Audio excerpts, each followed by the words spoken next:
Et je le dis, je le répète, le hijab est le problème du XXe siècle, pas avant. Le hijab, même des Français chrétiens pratiquants peuvent le défendre. C'est même pas les musulmans. Tous les photos et tous les figurines qui représentent Marie, la mère de Isa alayhi salam, comment ils sont? Isa, la mère de Marie, comment elle est? Avec son hijab. Un chrétien peut défendre le hijab, un juif peut défendre le hijab, parce qu'il fait partie de toutes les religions, les gens du livre. Et ça, vous pouvez en être sûr. Mais le problème, ce n'est pas défendre le hijab. Le problème, c'est le moteur qui réfléchit. Allah subhanahu wa ta'ala nous a doté d'une raison pour faire le discernement. Allah subhanahu wa ta'ala nous a donné la raison pour comprendre les choses et les discuter. Et la caractéristique de la foi musulmane, l'islam ne te contraint pas à embrasser l'islam. Allah ne te contraint pas. Tu ne veux pas de l'islam, c'est t'es libre, assume. Mais seulement Allah il te dit, une fois que tu franchis la porte, tu dois assumer. Moi je donne ça comme exemple. Une personne qui vient en France, il sait que ce que ça veut dire la France, elle a un visa. Et pour conduire en France, il faut un permis. Pour rentrer en France, il faut un visa ou un titre de séjour. Pour aller à l'université, il faut être inscrit. Donc on respecte toutes ces conditions. Pour avoir les droits sociaux, il faut respecter les conditions. On connaît. Et quelqu'un qui veut des droits sans respecter les conditions, il n'aura rien. Quelqu'un qui ne respecte pas la loi du pays, il risque d'être expulsé. Un touriste qui va rentrer, il dit, moi, chez nous, en Pakistan, on roule dans le côté gauche. Et je vais rouler ici dans le côté gauche. Il va faire des dégâts. Il ne peut pas rouler du côté gauche. Comme en Angleterre, en Australie. Il est obligé de rouler comme il roule. Ici, en Europe, en Espagne, en Portugal, en France, en Belgique, en Hollande. Il doit respecter le code. Et s'il ne respecte pas, il va faire des dégâts. Et donc, s'il se fait expulser, il l'aura mérité. C'est des bases. Quand on obtient le droit de rentrer quelque part, il faut respecter les règles. Alors la même chose, Allah te dit pas de contrainte, nulle contrainte dans l'islam. Nulle. Mais sache qu'une fois que tu mets les pieds dans l'islam, tu dois assumer. Assumer quoi? Les interdits, les droits, les devoirs, ce qui est autorisé, ce qui n'est pas autorisé. Voilà le prix. À l'extérieur, tu es libre. Tu ne veux pas, reste à l'extérieur. Mais une fois que tu mets tes pieds à l'intérieur, tu n'es plus libre. Tu n'es plus libre. Tu as choisi. C'est comme tu rentres dans une boîte travailler, il te dit voilà, il faut le costume, il faut les lunettes, il faut le casque, il faut les bottes. Tu dis non, non, non, moi je veux travailler sans cela. Monsieur, dégage. Tu rentres ici, tu respectes les conditions. C'est comme ça. Comment dans la vie professionnelle on respecte cela? Mais comment dans la religion on ne veut plus respecter cela? Aujourd'hui, s'il y a un problème, c'est la rébellion contre les valeurs de la religion. Et en commençant par l'islam. On veut que notre jeunesse fait la rébellion. Alors pour l'information, je veux donner certains indices. Comment dans le Coran? Parce que ceux qui posent cette question, ils disent que dans le Coran n'est pas écrit obligatoire. D'ailleurs, certaines personnes boivent l'alcool ou d'autres fument. Ils te disent rien dans le Coran nous interdit de fumer. Rien dans le Coran nous interdit de boire. Et maintenant c'est le hijab. Rien dans le Coran nous dit que le hijab est obligatoire. Et ça va continuer comme ça. On ajoute des maillons. Alors il faut savoir comment le Coran nous parle. Et la première des choses à savoir, et c'est difficile à la traduire, c'est que la langue arabe est une langue de rhétorique. La langue arabe est une langue de diversité. On peut exprimer l'interdit dans la langue arabe plus que 10 façons. Et les 10 façons, ce sont des choses qui veulent dire c'est interdit ou c'est obligatoire. Parmi les choses, Allah nous dit, Allah vous a prescrit. Quand vous lisez prescrit, il faut savoir que c'est obligatoire. Quand Allah dit farida min Allah, imposé par Allah, ou un devoir d'Allah, ça veut dire qu'Allah nous l'a imposé, c'est obligatoire. Quand Allah nous dit, Allah vous ordonne, Allah vous ordonne, Allah vous ordonne, inna Allah ya'murukum, ça veut dire que c'est obligatoire. quand il s'agit de la certitude ou la confirmation, prenez vos gardes. Prenez vos gardes. Mais il le dit avec confirmation, ta'kid. Cela veut dire que c'est une obligation. Allah dit accomplissez. Il ne dit pas je vous ai rendu obligatoire la prière. Il dit accomplissez la prière. Donc c'est un ordre, il faut l'accomplir. S'acquitter de la zakat, c'est un verbe qui est à l'impératif, il faut s'en acquitter. C'est comme ça la rhétorique arabe et c'est comme ça le langage arabe. Allah ne nous impose pas. Dans le seul verset et qui est imminent côté social, Allah dit Hurrimat alaykum ummahatukum wa banatukum. Allah vous a interdit, il a rendu illicite vos mères, c'est-à-dire le mariage et les relations. Là, vous voyez, c'est lourd, ça concerne la société, la famille, le terme Hurrimat. Mais il y a d'autres façons de l'exprimer dans le Coran. Parfois, la chose est exprimée par le châtiment. Az-zaniyatu waz-zani fajlidu. Celle qui a commis l'adultère et celui qui a commis l'adultère, flagellez-les. La flagellation.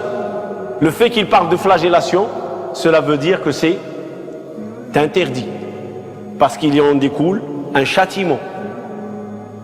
C'est comme ça que le Coran parle, il s'exprime. Il dit le voleur et la voleuse, coupez-leur la main. Mais il n'y a pas dans le Coran, il vous interdit de voler. Mais il est dit dans le Coran, celle qui a volé et celui qui a volé, il dit le voleur et la voleuse. Cela veut dire quoi? Que l'islam ce n'est pas une religion qui fait le chantage. Allah il aurait pu dire, oh les croyants ne volez pas. Ou il peut dire, oh les croyants si vous volez je vous coupe la main.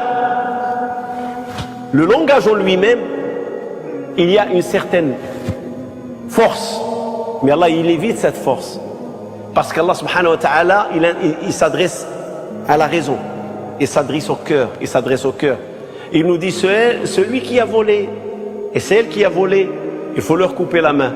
Sous-entendu, ne volez pas si vous tenez à vos mains. D'une façon indirecte, mais d'une façon tendre et jolie. Et il a dit, Az-Zani, il a commencé par la femme avant l'homme. C'est elle qui a commis l'adultère. Et celui qui a commis, pourquoi là, il n'a pas fait le contraire? Comme d'habitude, la règle, c'est toujours l'homme avant la femme. Mais là, il a commencé avec la femme. Si vous vous rappelez du discours que j'ai fait sur les trois qui ont eu refuge à la grotte, j'ai dit, celui qui a toujours aimé sa cousine. Et le jour où il était dans une détresse, il avait besoin d'argent, il lui a donné 100 pièces ou 200 pièces en or. Il lui a dit par contre, tu me permets de faire le haram avec toi. Et le moment où il allait les faire le haram, qu'est-ce qu'il lui a dit sa cousine? Crains Allah et ne prends la chose que par droit. C'est-à-dire ce que tu vas faire, ce n'est pas ton droit. Tu es en train de faire un péché et me subir un péché. C'est ça le rôle de la femme. Et c'est pour ça Allah dans le verset de l'adultère, il a commencé par la femme parce que la femme peut repousser l'homme. Il peut lui interdire de commettre la fornication ou l'adultère. Il peut le bloquer et le stopper. Et s'il insiste, c'est du viol et ne plus une fornication, c'est du viol. Et qui peut aller jusqu'à la peine capitale dans l'islam qui est la mort. Donc le Coran, c'est un livre de règles. C'est un livre d'approche et c'est un livre qui s'adresse à la raison.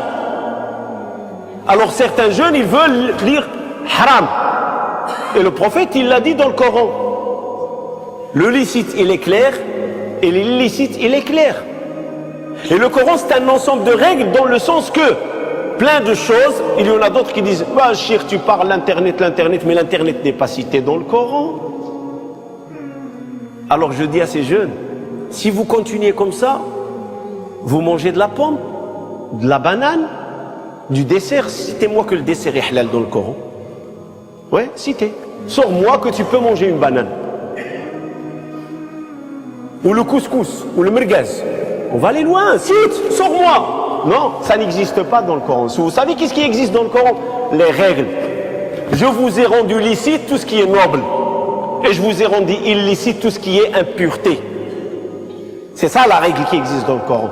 Donc tout ce que l'être humain peut préparer comme cuisine, préparer comme industrie, préparer tout, il doit se référer au Coran, la règle. Est-ce que c'est nuisible ou ce n'est pas nuisible? Est-ce que c'est noble ou non, ou ignoble? C'est ça la règle.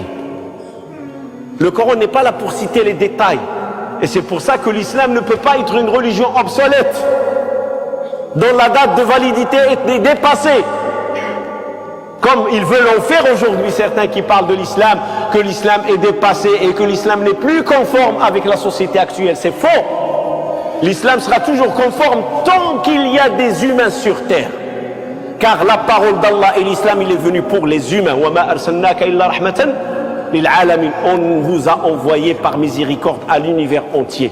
Et l'univers, c'est la planète, la faune, la flore, les humains, les djinns, les animaux. Tout le monde est concerné par l'envoi de l'islam et du prophète de l'islam sallallahu alayhi wa sallam.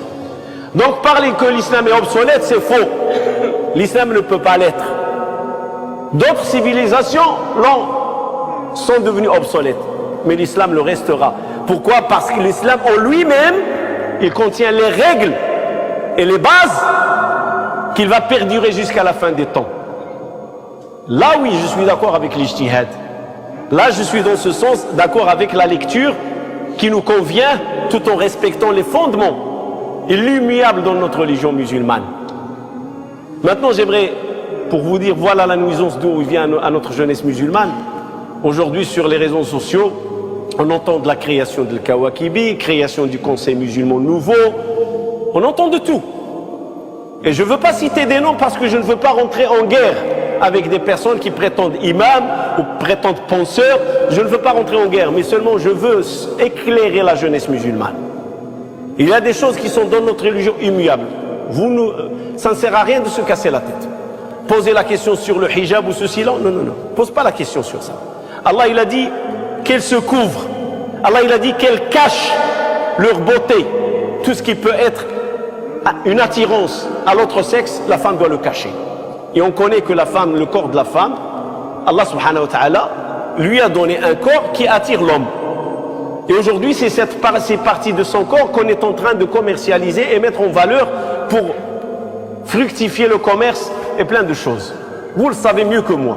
Aujourd'hui, quelqu'un qui a un produit qui n'arrive pas à vendre, qui n'a qu'à mettre une bonne vendeuse et ça va aller.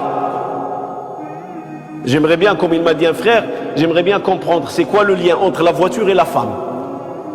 On veut vendre une voiture, on ramène une femme à moitié nue. Mais parce que ça, c'est l'hameçon. Comme le pêcheur, quand il jette sa canne, ben dans la canne, il y a l'hameçon. L'hameçon, ça attire le poisson. Ça, c'est l'hameçon, ça. Pour attirer. C'est ce qui existe aujourd'hui. On te dit la cigarette l'alcool est nuisible, buvez modérément. Mais en même temps, tu ouvres une magazine, tu vas voir une coupe de champagne bien moussée et celle qui la tient avec des rouges-lèvres et mascara et tout. Et en même temps, on te dit, fais attention, ne conduis pas dans l'ivresse. C'est quoi ça? Je conduis pas dans l'ivresse, mais tu es en train de me tourner la tête là. Comment je vais me retenir? C'est ça la civilisation aujourd'hui, c'est celle-là. Alors donc, je retourne envers les nôtres, min abna'i jildatina, de notre peau. Et là, j'aimerais citer, pas le nom, quelqu'un qui a dit le hijab parce que le sujet c'est le hijab. Il a dit le hijab n'a été cité dans le Coran que d'une façon furtive. D'une façon furtive, c'est-à-dire une façon, l'avion furtif. Vous savez c'est quoi? Le temps que tu lèves les yeux dans le ciel, il est déjà disparu. C'est comme ça qu'il l'a dit. Et oh là, j'ajoute pas un mot. Alors je lui dis le Ramadan aussi est cité d'une façon furtive. Le Ramadan n'a été cité qu'une seule fois dans le Coran. Et pourtant, c'est un pilier ou ce n'est pas un pilier? Vous voyez dans quelle logique on veut induire notre jeunesse musulmane, et c'est pour ça que c'est normal qu'un jeune, quand il dit le hijab a été cité d'une façon furtive, il va te dire mais montre-moi où est la preuve comme quoi le hijab il est obligatoire. Sahaba radiallahu ta'ala anhum, comme Allah subhanahu wa ta'ala a voulu leur interdire l'alcool, il leur a parlé avec une certaine douceur, jamais le mot interdit, haram, illicite a été cité dans l'alcool. Jamais. Jamais. Il a dit c'est une impureté du diable. Et le diable veut créer l'animosité, il veut créer les conflits entre vous. Alors est-ce que vous allez vous arrêter? Regardez la douceur. C'est comme si tu prends ton fils et tu lui dis, écoute mon fils, jouer avec un ballon dans la rue, c'est mauvais. Tu risques de casser une vitre, tu risques de te faire happer par une voiture. Est-ce que tu vas t'arrêter? C'est le meilleur langage, tu ne vas pas le prendre par l'eau et tiens, viens ici toi. C'est interdit, s'il essaie de jouer dans la rue, tu vas tourner le dos, il va retourner. Parce que là, tu l'as secoué. Mais si tu lui parles intelligemment, regarde, il y a des voitures qui roulent, il y a des voitures, si tu lances, tu peux, un pare-brise, et voilà. Il aura plus de sens à comprendre que tu veux son bien. Et c'est ce qu'Allah dit sur le Coran, sur l'alcool. Il dit, est-ce que vous allez vous arrêter? Et les Sahaba, ils ont répondu, oui, ya Allah, on va s'arrêter. Si dans l'alcool il y a un mal, on s'arrête. On le jette. Ça y est, ils l'ont rendu illicite. Ils ont obéi à l'ordre d'Allah subhanahu wa ta'ala. Mais Allah, il n'a pas dit, je vous interdis l'alcool. Il ne l'a pas dit. Il a dit à la femme aussi, il lui a pas dit, couvre-toi, c'est haram. Il lui a dit, protège et couvre ton corps. Et même pas le corps, il lui a pas dit le corps. Il lui a dit, protège et couvre ce qui est entre tes poitrines, c'est-à-dire qu'on ne voit pas ta poitrine, et qu'on ne voit pas ta beauté.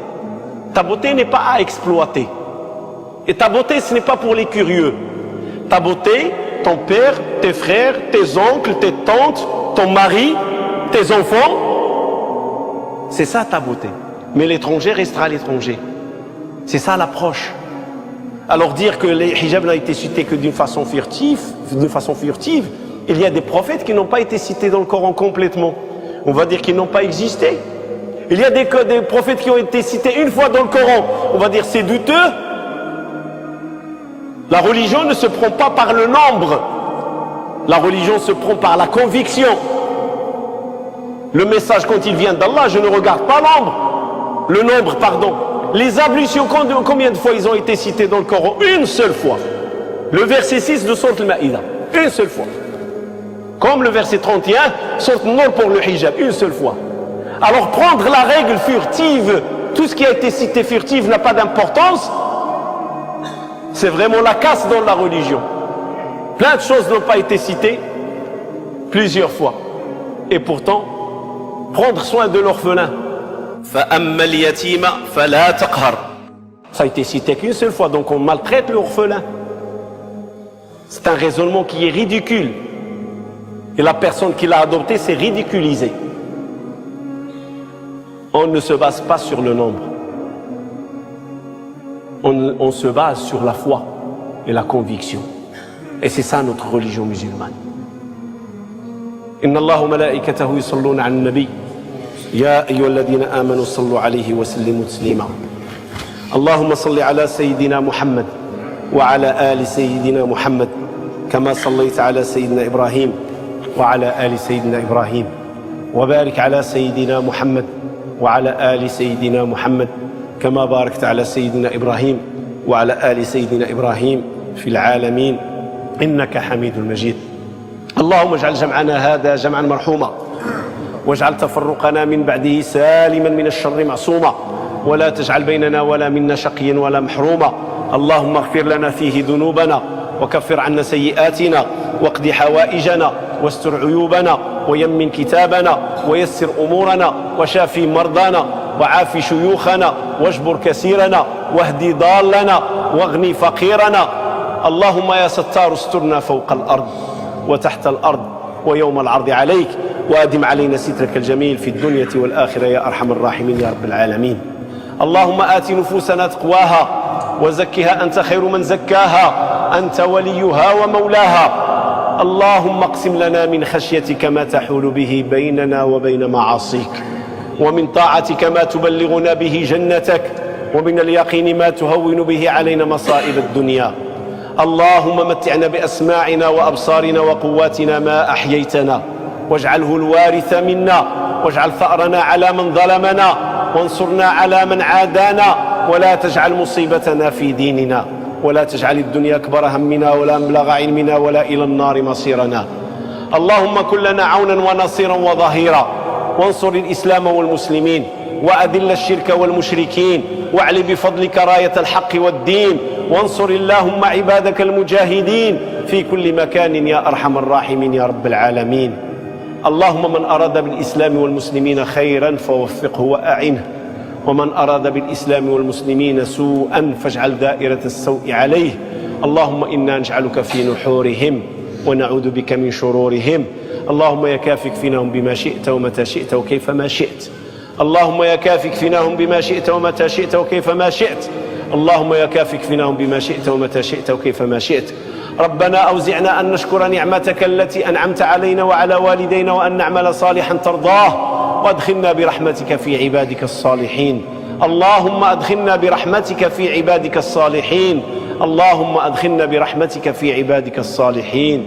اللهم يا رحمن يا رحيم ارحم المسلمين والمسلمات، المؤمنين والمؤمنات، الأحياء منهم والأموات، آباء والأمهات، الإخوان والأخوات، الأبناء والبنات، إنك سميع مجيب الدعوات.